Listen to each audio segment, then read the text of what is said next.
Detik-detik anak buah Prabowo nangis, disikat saat debat. Pak, yang lain ngomong apapun kita hargai, kita hormati. Masa saya ngomong kemudian di judgement dengan salah menyalahkan dipotong. Jadi ini yang tidak sopan dan tidak tertib siapa?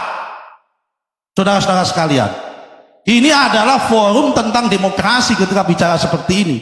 Kalau mau inilah tanda-tanda orang yang dalam bicara pun tidak demokratis, maka ketika akan menata negara pun dia akan cenderung tidak demokratis, karena akan menggunakan mobokrasi, tekanan untuk memaksakan kehendak.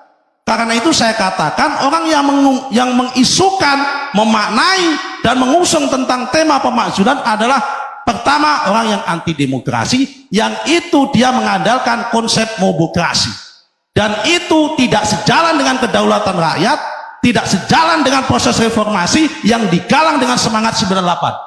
Karena semangat 98 adalah mengusung reformasi, mengusung demokrasi, dan demokrasi adalah law of order atau tertib terhadap demokratisasi, bukan dalam rangka mengandalkan mobokrasi.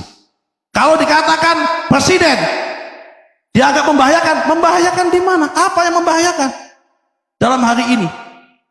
Semua orang bebas untuk bicara, tidak ada pengekangan, tidak ada lembaga pers yang dibredel dalam konteks hari ini dan sebagainya. Kalau ada menganggap ada kecurangan, kita pun menemukan kecurangan dan kita laporkan ke dalam Satgas, pertama kepada Bawaslu, karena saluran untuk mengatakan ada kecurangan pemilu adalah Bawaslu. Kita sudah melaporkan ada 26 kecurangan, ya kan? Kemudian kita juga melaporkan kecurangan juga kepada siapa? Kepada Satgas yang dibentuk Pak Menko Polhukam, Pak Mahfud MD. Kita gunakan juga saluran itu. Jadi ini yang pertama adalah di mana kita mau tertib demokrasi kalau kita mau mengandalkan sedikit-sedikit ada mobokrasi. Kalau hari ini orang nggak puas, ada 1.200 orang mengatakan petisi nggak suka dengan Pak Jokowi, silahkan. Tapi 1.200 orang itu mendapatkan mandat dari siapa? Mengandalkan mandat dari rakyat. Buktinya mana? Karena mandat dan kedaulatan rakyat itu diwujudkan dalam bentuk pemilu.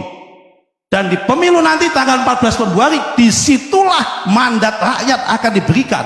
Apakah mandat rakyat itu diberikan kepada si A, si B, atau si C, partai A, partai B, atau partai C. Itulah mandatnya. Bukan mandat orang yang mengatasnamakan dengan 1.200. 1.200 orang dibandingkan 300 juta. Itu berapa persen? Jangan-jangan 1.200 orang itu, jangankan mengatasnamakan seluruh rakyat Indonesia, mengatasnamakan rakyat satu kepala desa, satu desa pun belum tentu. Tapi sebagai sebuah bentuk gagasan, saya hargai. Itulah demokrasi sebagai sebuah bentuk gagasan. Yang pertama itu, bahwa kenapa ada orang yang identifikasi, orang yang mengusung konsep pemakzulan. Kalah debat baperan, dasar lu.